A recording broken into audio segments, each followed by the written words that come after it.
কারো কোনো নহয়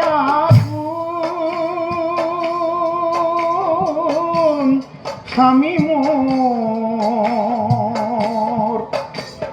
হব মাত্র মায়ার বান্ধ হব মাত্র মায়ার বান্ধ। কি কলা রানী? ও তুমি ঠিকই কইছা। এ রানীর বসনের রাজার জ্ঞান উপ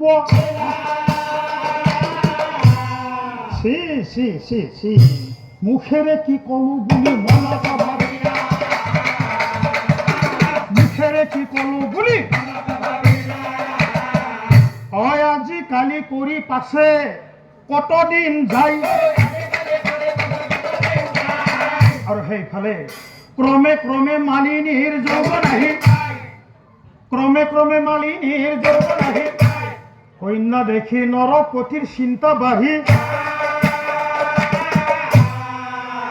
এদিন মন্ত্রীগণক মাতি রজাই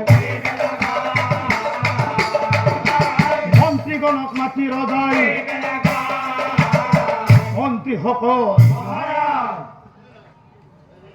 মোর কন্যা মালিনী উপযুক্ত রমণী, দেহত ফুটি উঠিছে তাইৰ যৌৱন ৰেখা, সেয়েহে স্বয়ম্বৰ পাতিবলৈ মই মনত কৰিছো আশা।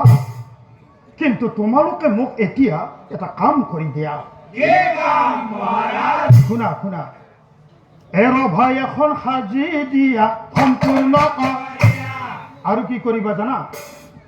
মণ্ডপ হাজাৰ ভাৰতলে। হব মহাৰাজ, হব হব। এই আজ্ঞা পাই পাত্ৰমন্ত্ৰী বনুয়া গণক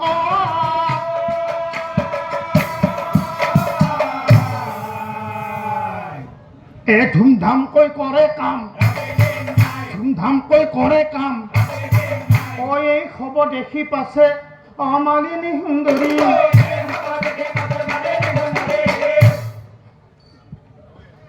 ভয়ে ভয়ে পিতা ককয়, ভয়ে ভয়ে পিতা ককয়, পিতা পিতা ও মোর কারণে পিতা তুমি হাবাথুরি খাই ফুরিব না লাগে পিতা দরা সাই সাই ও দরা সাই সাই।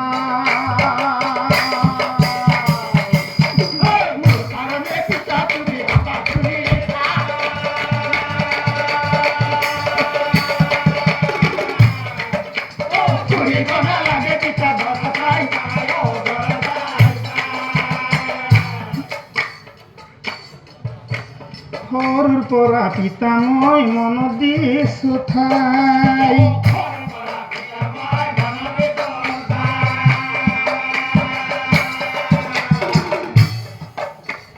মৃত্যুৰ অধিকাৰী যমক স্বামী বৰিম মই, মৃত্যুৰ অধিকাৰী যমক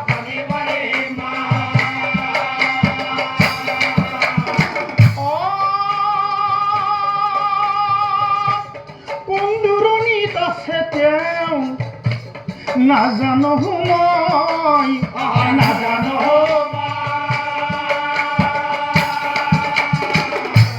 তথাপিতো স্বামী জন্মৰ জানিবা নিশ্চয়, জানিবা নিশ্চয়।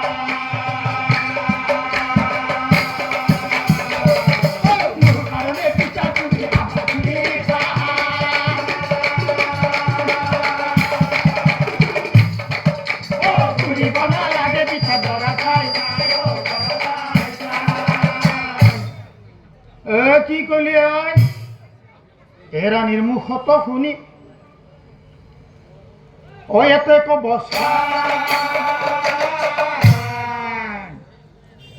রানী বলে সাবেকির তলে তলে